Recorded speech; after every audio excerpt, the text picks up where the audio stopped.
Hi everyone, my name is Ijeoma and welcome to my channel where I talk about everything HR related and intersection with the law under the Naija HR Chic Series with me. So it's been a minute since we spoke about webinar fatigue, the last video, and a lot of you had a lot of comments about it. But today I'm about to talk about something that I have not talked about in a while.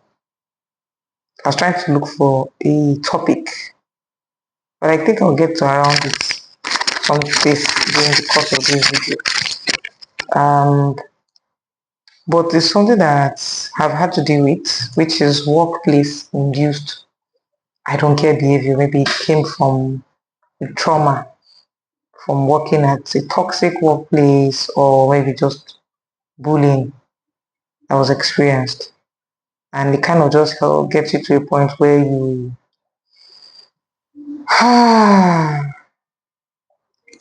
you kind of shut down. So first, you're not alone. A lot of people in Nigeria are probably going through that right now. So don't think that it's something that is happening to you and you alone. It's a psychological defense mechanism. It doesn't just happen in relationship or in friendships where you break up with a friend or you break up with a partner. There's that need to protect yourself. It's called self-preservation. It happens. But I will tell you about my experience because I know I talked about it briefly and what I did to get through that, and then what happened when I went to the next place. I kind of felt like I knew that I wasn't putting in my best, but I knew that it was coming from a place of self-preservation, for want of a better word. So it can show up in different methods, and I'm just going to I've written them out and I'm just going to speak through them. First thing is detachment. You're there, but you're not there. I don't know if you understand what I'm saying. So you're in the office, everyone is working, you just do the bare minimum that gets you through the day. And if it's 5 p.m. that you close or 6 p.m., you're in a rush to get out of the office because, yeah, I just want to be out of this space. I don't want them to think that, oh, because I do what I can, it feels like, yeah, they are getting the best out of me. For want of a better word, you're emotionally distancing yourself because you don't want to be hurt again. You've done it all in the past and it didn't exactly pan out well for you, you know. There's this resentment that kind of just undermines your enthusiasm. You don't feel like you need to put in too much work. Hey, I give them what after they're paying me. I give them the hours that they're paying me for. I don't think that I owe them anything more than that, for instance, right? And you have trust issues. Whether you want to admit it to yourself or not, you struggle to believe that co-workers or your management have the best interest at heart. And I tell people, do not trust management, do not trust your colleagues. They are colleagues for a reason, they're not your family members. But then again, there's only so much trust issues you might have that sometimes you just might not help you in the long run. In the beginning, yes, it's fine. You're trying to get to navigate a new place. You want to find out how people are, but then again, and then you're cynical. You're so cynical that everything that happens, you're assuming the worst. You're assuming the worst. Your leg is like halfway out of that place. So if anything happens, even if it's tied to your job or your role or you're not fulfilling some part of your contract, there's a feeling like, oh my God, they're out to get me. Oh my God, they're out to get me. Oh, they've continued. No, no, no, no. It doesn't always have to be that way, but these are like 4 ways it can manifest. And this is rooted in what HR professionals like to call occupational trauma, workplace trauma that you got from your last place of work. And sometimes you may feel like you're preserving yourself, but over time, it has been shown that it can negatively, impact your career, your mental health, and even your personal identity. Yes, we all have imposter syndrome, and there are days that you wake up not feeling like yourself. You don't know if you can get through that day.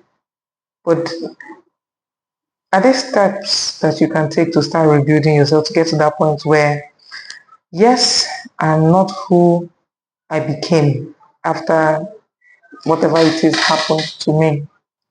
I'm not who I became after whatever it is happened to me, but this is who I can be to be a better person for the future. And one of the first things is one, you have to acknowledge the impacts. You're not lazy. It's not a character flaw. It's just a symptom of past resentment. You did not like the way you were treated at your last place of work, and it's kind of showing itself up here in this four place. Either you're cynical, you have trust issues, you're just detached. You're there, but you're not fully there. There's nothing I say to you that missed you. You just tell yourself that I'm giving you the best I can. You can't force it out of me until I feel like I'm ready. And then this part was hard for me. I'm not going to lie and tell you, oh, it was a walk in the park. Reframing the narrative. How was I able to get past the idea that, yes, they may have been this way in the last place of work. Yes, every workplace has its own politics and everything that goes with it. But how was I able to get past it and tell myself, okay, company A may have treated me this way, not say my potential, treated me like trash.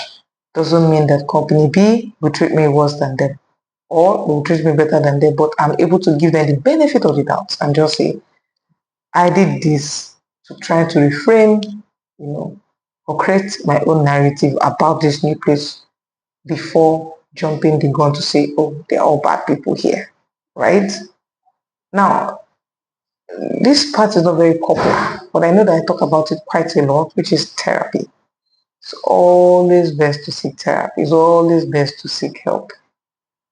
It can help you process your trauma, help you slowly begin to build trust, not replace, build trust. Because I'm not going to tell you that this is a walk in the park, it's going to happen overnight. No, you're going to get to a point where you're trusting people and then it comes back up. The walls come back up and you make it feel like you're not making progress. No, you are. It's just that you've been hurt one too many times and you just feel like, okay, I need to protect myself. And that's valid. It is very valid. Don't feel afraid. When you feel like you've taken a step back, after getting to the appreciable step, either a coach or a therapist. I always recommend therapy to save my life in more ways that I cannot tell you guys. I trust me. These parts, I cannot overemphasize the importance. Set boundaries. Yes, it's one thing to get help, but you also need to be able to set boundaries for yourself. And how do you do that? You do that from the very beginning because you're just not just preventing mistreatment, right? Either from a manager or something, but you're trying to prevent burnout. There's that temptation to want to put in more than yourself to cover up whatever it is that you were told at the last place of work that you're not pulling your weight, for instance. So there's that tendency to want to overcommit yourself. You want to think that not necessarily have to be something that you should be concerned about, either because it's not your work or something. But yeah, slowly you tend to get yourself back. This personal identity. Who are you? Those values that you can say, okay, these are things that determine the kind of person that I am, right? Slowly but surely, setting those boundaries are able to get you there. Now, independent of whatever may have happened in the past, what are those values that you hold there? What is that thing that made you want to leave in the first place, to come to this place? Because it's almost like you're trying to put out the old wounds on new persons. Nothing happened to this new place. It's almost like you haven't given them benefit of the doubt, and then you are almost like judging them for what happened in the past. So reflect on those values. Because I have to ask myself, okay, I'm here for good. I've left. I'm no longer there. Will it take me time to get over whatever it is they did to me? Yes. It took me a year. I showed up at work, did what I had to do. Complained, oh, you're not giving us more at your level, this. And I was looking at them because I really didn't care so much. But why did I give you all that? And then for want of a better word, F me over. Screw me over. So why would I put all that? But then again, I sat down one day and I asked myself, so why are you here? Because at the end of the day, they didn't force you to come here. You decided to come here because you felt you needed a change, you needed a break from what you were used to doing. You wanted to think strategically, you wanted to do this, you wanted to do that.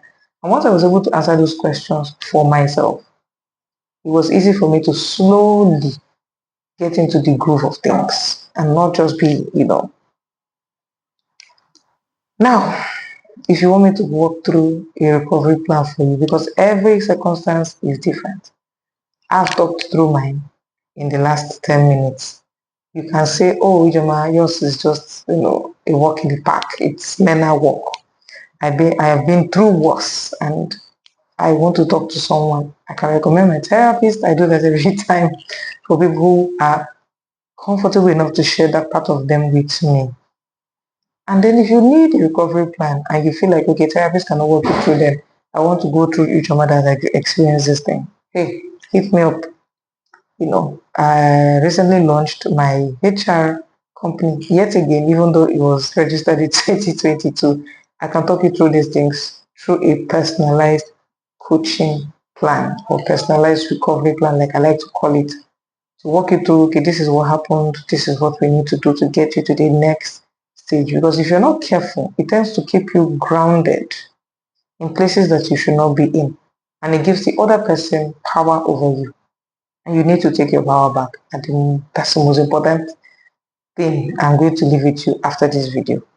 So let's come back again. And let me know in the channel comment section what you think about today's video. Have you gone through an experience like this and what did you do to navigate it? Let's help the community. I'll talk to you guys later. Bye.